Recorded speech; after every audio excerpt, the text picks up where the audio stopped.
Hey, what up, everybody? It's your boy Dave Noodles. We are on TYPE88 Radio, and today we have a special guest with us. This woman captures people's special days, and she helps them remember them forever. I remember I met her at a bowling alley at a fundraiser, Yes. and we did a photo shoot a few weeks later, and she was just so professional, and like the photos she gave me back, I was like, damn, I may have to go on LinkedIn now. But she just had an eye, and I've just seen her vision and like her ability to just capture people in these moments and then set up the moment is like no other. And I've just seen her growth with, she's going to tell her story about the new projects and, family life and all these different things. So I just want to welcome Amanda Lee to TYPE88 Radio. How are you? I'm good. Thank you so much for the intro. I thought that was really nice. First of all, you were like, a woman? I was like, oh, I'm not a little girl anymore. I'm like, why am I grown up now? But yes, I'm good. How are you? Good, I'm gonna take these off, actually. So you've been on quite a journey. So for anyone who doesn't know, where are you from? Okay, so I feel like that's a trick question. Originally from Brooklyn, but I've been here so long at this point. It's been like 25 years, so Nice. I guess, yeah, Staten Island. Hey, That's great where place. we're rocking for a while, yeah. So I I know. got my Coke ready. Coca-Cola. So you're a Christian, creative, wife, Yes. entrepreneur, Mm-hmm. and then, we were talking about photos. Maybe we could bring it back to that moment where you knew, like, where photography connected with you, where you knew that was your thing, or it kind of Yeah. made sense. Well, I feel like me and you are kind of in the same age range-ish, right? I don't know, Mhm. how old are you? 39. Are you okay? Are you allowed to say? Yeah. Yeah, so I'm 35, and my photography actually started around the MySpace era, actually. Before IG. Okay. Yeah, A lot of people yeah. started with IG. No, it was MySpace. It was honestly, it started with a point and shoot camera in Olympus, and it was the first time that I realized I had an eye for photography, because people would hit me up like, wait, what camera are you using? This is crazy. These photos are beautiful. Meanwhile, it wasn't anything professional. It was a point and shoot, right? So I feel like the craft was really coming from how I saw the world. And so, yeah, I started to post photos, obviously a lot of myself because it was MySpace. So it's like a lot of like side hair bangs and all those things. But then later on, as I got older, I ended up being with someone who was a photographer, still, and he taught me a lot of the foundational of what I should know as a photographer, like the basic stuff I learned on film, and then my style developed into what it is now. And I always say it's the best gift that he had ever given me, is like the ability to make money doing something that I really, really enjoy. I love photography. That's even amazing. even if I won the lotto or I had this crazy lucrative business that was something else other than photography, I would still find myself taking photos. I love it. I do it now outside of my work. So Yeah. I think MySpace. I always say that about shirts. Like, I always say if You'd be even like, if I I'd didn't get still be paid for wearing it, I would shirts. still be making shirts. Would you still be wearing them? Yeah. Yeah. So it's a win-win. So Yeah. that's so cool. So Yeah. it just kind of opened this whole world of just creativity, and I've seen you on an amazing journey. But you said MySpace, so that had to be like 15, 17 years ago, something like that. How old is So I? you've It's been probably like photos for no almost longer. Probably like two 18 years ago. Okay. Yeah, I think Yeah. I was like 15 years old. Yeah. So Yeah, I was definitely a two super decades teenager. into anything, and you I just know. and here you are. Let's talk I know. about the current, because a lot has changed, right? Yeah. I know you. Maybe let's talk about some changes, because Sure. in your life recently, because married life. Christianity and church and all that. So, yeah, it seems like my life is ever evolving. I don't know, man. It's a little crazy to me sometimes to see where my life is now, and I know that there's going to be so much ahead, but just in its current state, it's very different from any reality I once knew years ago. And so just in general, right? I was actually in the wedding industry as a photographer for over 10 years, almost a decade. And that was really fun, and it was, it made good money and all those things, but eventually I kind of wanted to get out of that. That happened kind of abruptly after the pandemic, and also I went through a divorce. So my ex-husband, he was a wedding videographer, so we did a lot of partnerships together and things like that. And so I almost want to say my life changed through the pandemic, because that was a lot of the shifts that were happening, right? Like photography wasn't what I could do anymore the way that I was doing it, which was big events, right? Because events were kind of shuttered. Yeah.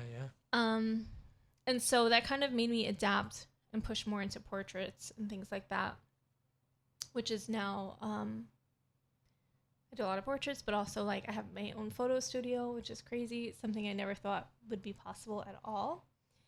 I just put it on a backward. I've always wanted to, but I was like, that's just not going to happen ever. Yeah. Until one day it just did. So what a jump. So wait, pandemic hits, and you say divorce. Yep. Pandemic, divorce, and then also finding Jesus in the midst of all of it. Yeah. So it's like, I was going to say, where did Jesus fall? Yeah, there's so many like. So that was after divorce, after during pandemic.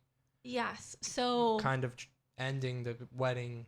Yes. Photo era. Got it. Yeah, it was crazy. It was just all of these things were kind of happening all at the same time, which really started to shift my life as well, right? Because first, I was still within the wedding industry. I was on contract with some clients for like 3 years because things kept on being postponed and pushed. Got it. So I still had to be within the wedding industry, but then it was like, all right, am I going to start taking on new clients? But then I would start to go to church, which is on Sundays. A lot of weddings are on Sundays.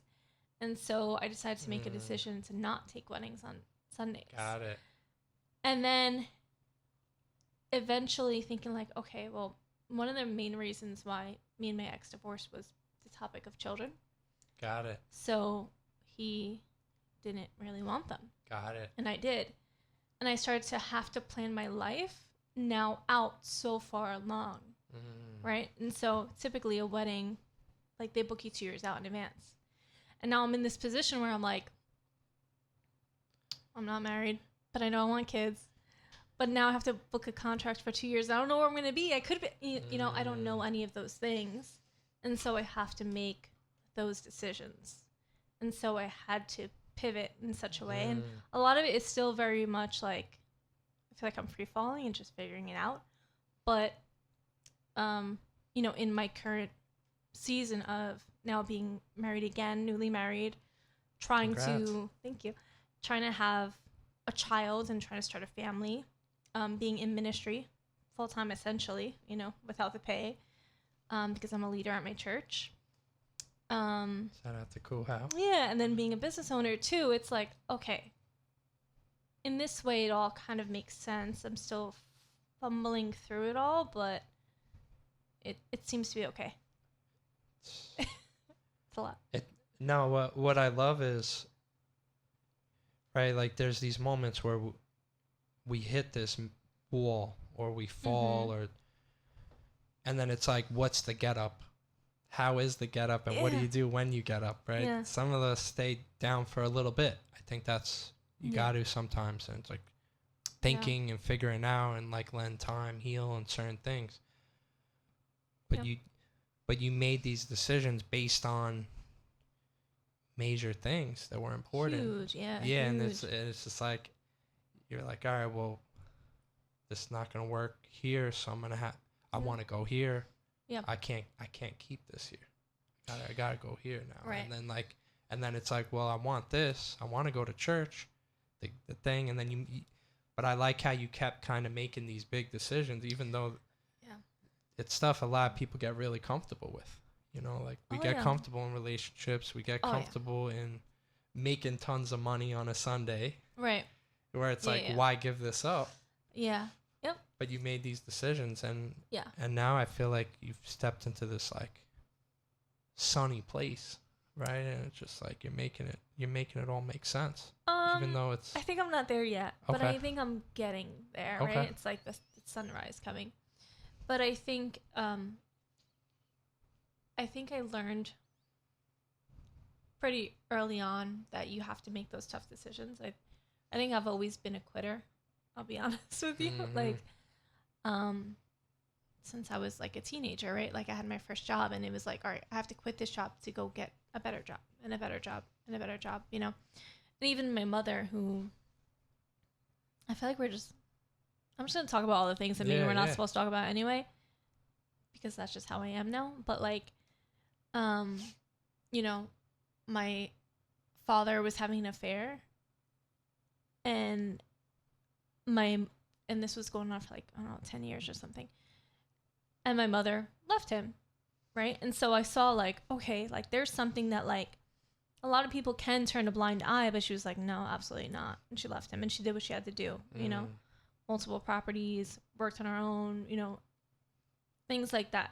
And so when it came down to my life and seeing, okay, like the person I'm with now isn't aligning his future to what I want and what I deeply, deeply care about, like I have to quit, you know? And I remember having that conversation of like, I have to leave the person that I love now for the person I don't know if I'll ever get to love, which is my child, right? I have to make that tough decision. And so I came to that in the sense of like, life is actually really long. People think that it's short. And so they're okay with being comfortable or I guess they get comfortable in the discomfort. Mm-hmm. And I was always like, no, like I know how long life is. I don't want to be uncomfortable for that long. I don't want to put what my needs aside for that long, for an eternity, right? With all that we have. And so, yeah, that's why I had to keep on making these really hard decisions, you know? Shout out to you. Yeah, definitely wasn't easy, but not at all. You have a plan. Yeah. Wow. It's less scary. I'll say that. Yeah. So here you are. You know, you take this jump in terms of you're in a comfy business where you could count on this income, and as a creative, I know that journey. I recently lost a client that was about 30% of my sales for the year. Oh, wow. Recently. Yeah. But there's something in me where it's like, oh wow, I'm not getting these texts at 3 a.m. Okay. I'm not getting this. I'm starting to see some benefits of that, even though the money, haven't felt it yet. But then it's like, oh wait, now I have 25 hours extra a week. What am I going to do with this? Right. So it's like when this door closes, where do we step next? Yeah. You know? And so here you are. You take this next step. Maybe you say you got a new business studio thing. So what's that all about? Yeah. So, well, first of all, I would just want to encourage you, you know, thank you. Whenever a door closes, it's making room for something else, right? And what's cool about losing clients in some aspects is that you get to take on new clients with better boundaries, right? Because you get to start that again, like, okay, here's what I know that I didn't like about this one, and here's my bottom line. This is what I don't want, you know? So I think it's going to be up for you. As far as my business, like I said, I've always wanted to have my own photo studio. As a photographer for many, many years, I've always had to go into Manhattan, Brooklyn, Jersey City, things like that to rent out a space, a studio. Or the alternative is to make something makeshift at home, right? Like a backdrop in your living room, things like that. And sure, you can invite people over, but it's never going to feel cool. Professional, you know, and it's like, don't worry about my cat there, you know? Yeah. And so I've always had to do this, and the expense will either be on me, the burden of it, or it's on the client to pay for the studio. Never had amazing service at these studios, right? Like, people are late to let you in, and then they're early to check you out, and then it's like rushing, and then they don't have the backdrops and all these things. And it just felt so far to have my own space in that way, until one day, like in February, I want to say, I was on, or maybe it was March, I was on social and I saw a studio that I had been loving. It's in Texas. And I was like, I just love it. Like, it just, everything about it, I love, and I just want that. And so I spoke to my husband, and my friend was over at the time. And I was like, I want to just start my own studio. And they were like, just do it. And I was kind of like, yeah, like, had they been negative in that moment, I would have been like, no, it's crazy. But their ease at which they were like, yo, if anyone could do it, it would be you. I was like, all right, let's just see. And so from that day on, I just had the mentality of, don't let my foot off the gas. Just keep my foot on the gas. Every single day, do something that pushes it forward to make that dream a reality.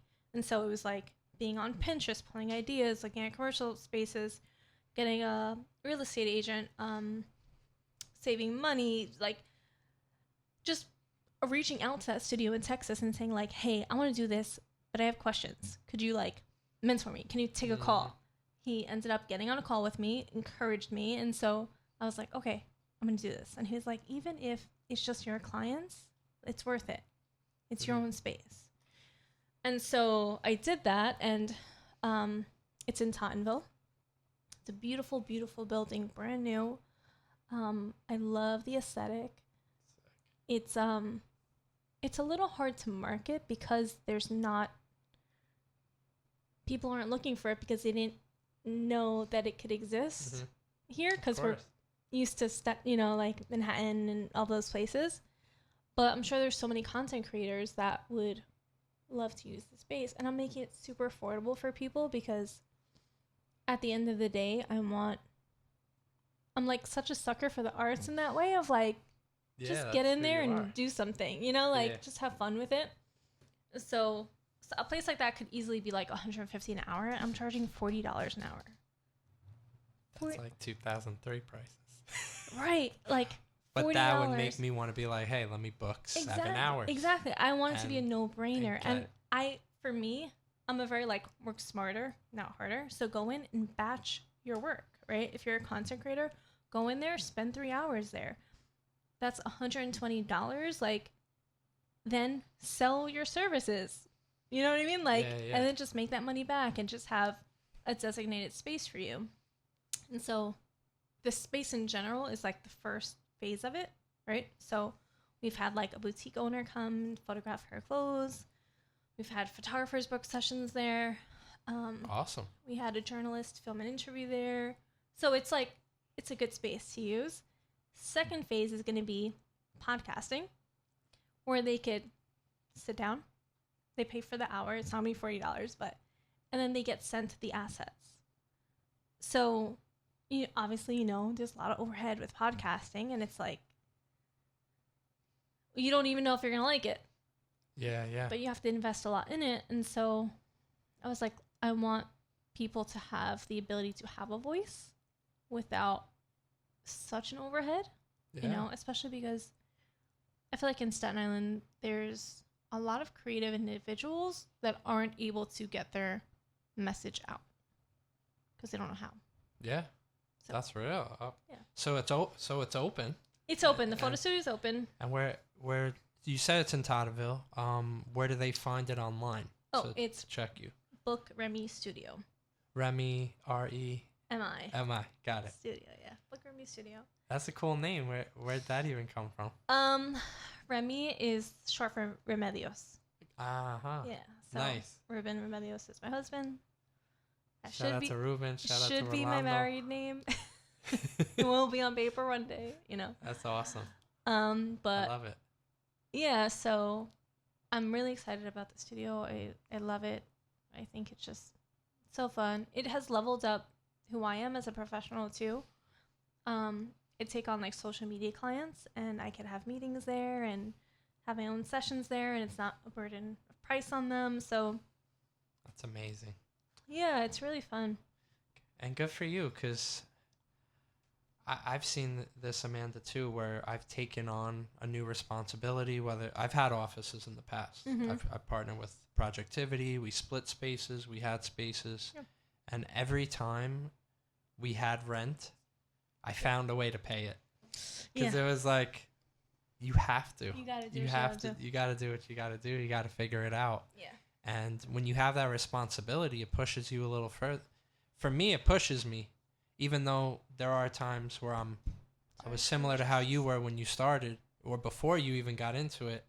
I'm like, oh man, I don't know, 2,000 a month, whatever, 3,000, whatever it is. It's like, oh man, I gotta sell a lot of shirts. I gotta do this. I gotta do that. But then like something happens, like God will show me and be like, look, boom, a collab, and I'm like, what the hell? I can't do all this where I'm at. And so I'm currently moving my office. I currently work in one place. I'm actually doing it in my home, with the goals of getting an office eventually next. Okay. So you want to do an office or like a production space? Like, it'll be like a production studio. I want to... Like you're making them there specifically? Yeah. Okay. Yeah, so... And I eventually want a place where we could sit people, do workshops, stuff like that. Yeah. Maybe fit like 30 people or so. But for now, I'm actually going to be moving to my home where I live, doing a lot of work. Yeah. So I think that's amazing to be able to split that up. Yeah, I think that's smart too, though. Like, I think sometimes we do have to take a step back. And I always think of it like a spring, right? Like we have to compress sometimes to really be, you know? Yeah. And so I think you taking that moment to be like, all right, I'm coming back here, but you still have that end goal.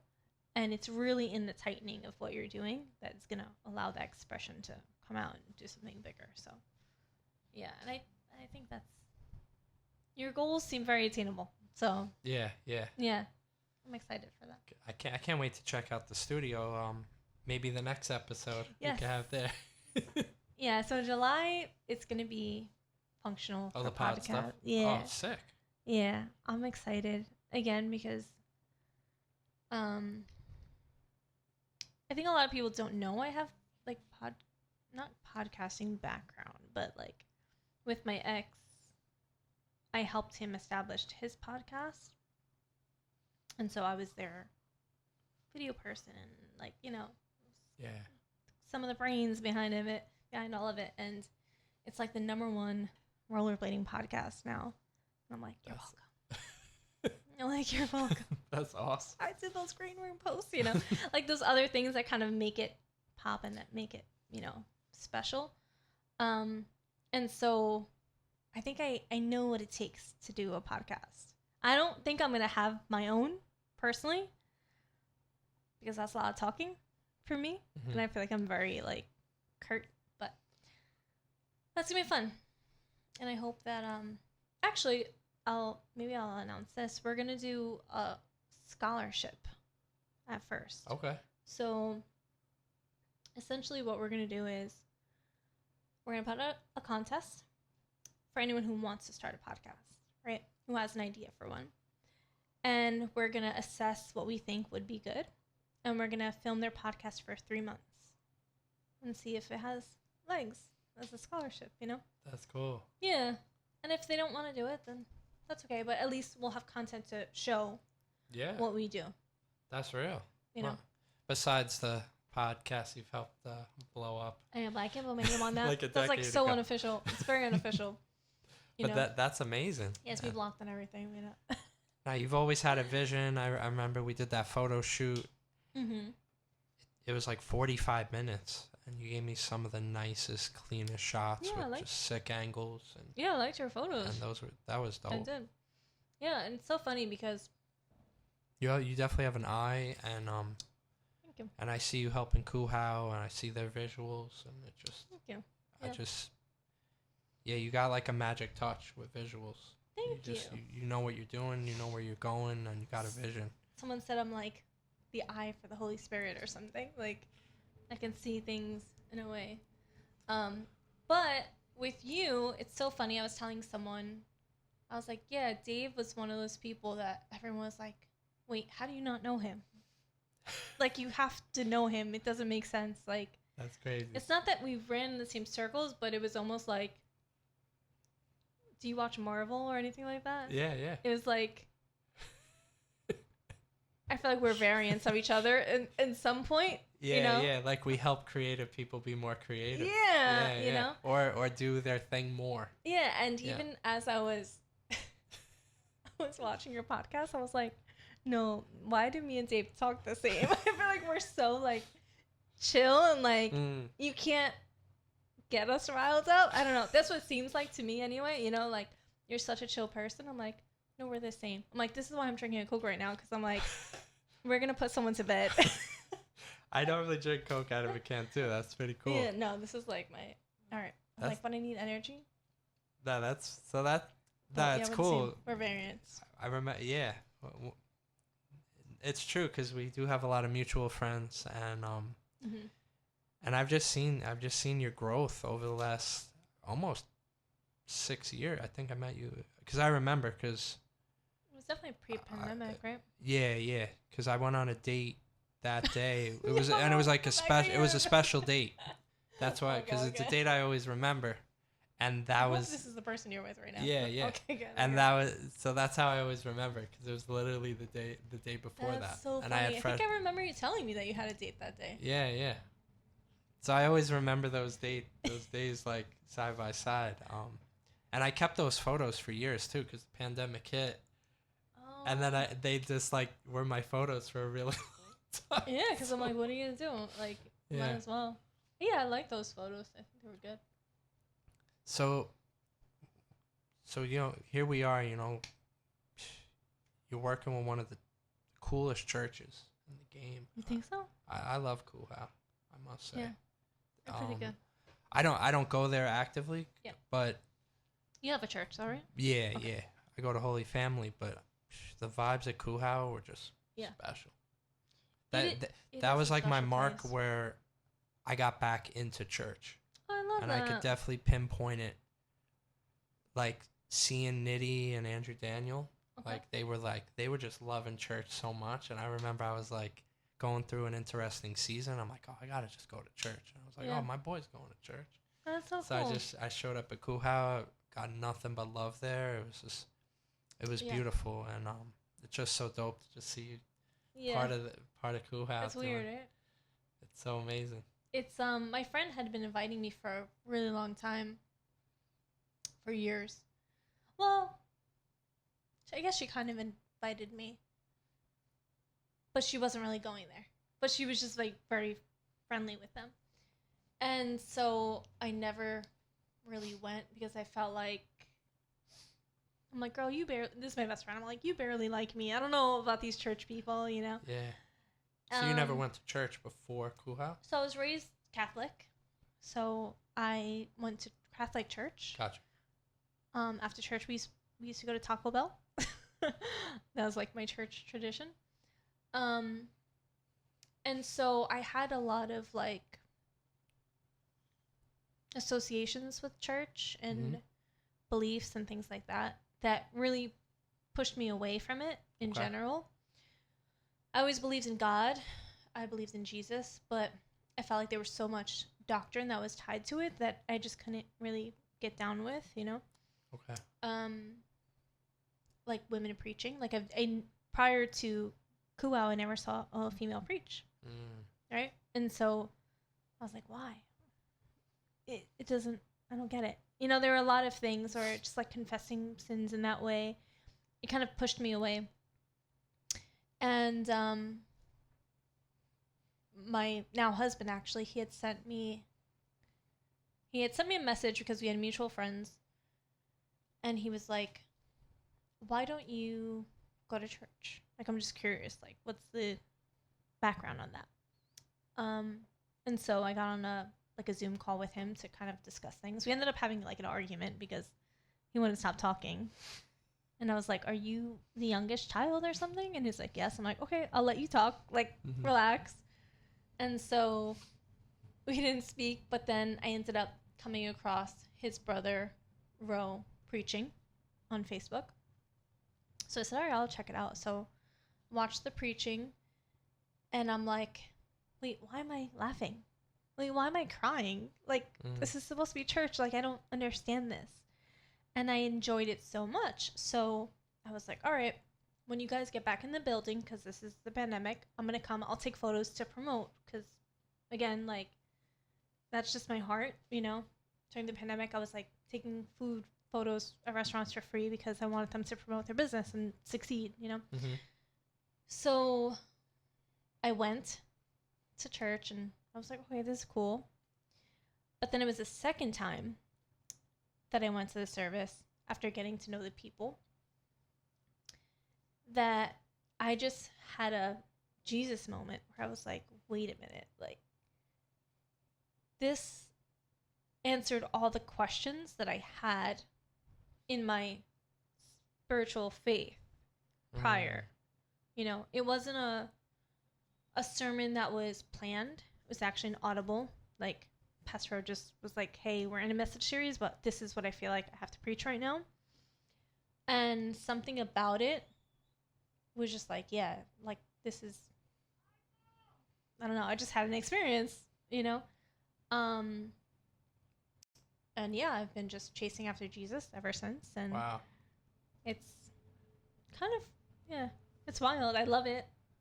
I feel so fulfilled in it. I feel like, you know, now I look at my life prior and I'm like, oh, like, I got saved. Like, I don't like the term, like, were you saved? But I really feel like I was saved from things that my life was going into. Wow. You know? I was like, oh, like, I was doing some really weird things. Yeah. You know? That's interesting. The other day I was literally saying to myself, like, because I work in my office pretty much by myself, so I'm talking to myself a lot, either in my head or it could probably in my head mostly. Okay. But I'm thinking, I'm like, damn, I regret not having God in my life earlier. Like I'm like, I wish I was a little bit more open because there were so many chances, but I was always blocked off. I was always blocked off, and I'm like, damn, if I had it a little earlier, because I feel like he gives you this, like, not a force field, but he gives you so much, there's so much wisdom, so you could take the wisdom and apply it to almost any situation. Yeah. No, that's wild. And then the principles, like, because I was chasing this, I was running after this, and I was like, if I had him earlier, everything could be so different. But then I'm like, you know what? This was the plan. And here I am because of all this, and it just makes sense to find it this way.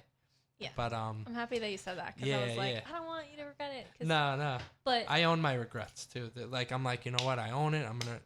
I can't change it, but I'll accept it. No, yeah. And I'm like, I'm going to feel it and move on from it. Yeah, and I think what's really cool is that I think of this in terms of relationships, so I need you to help. Just hold the metaphor here for a second, okay? Let's say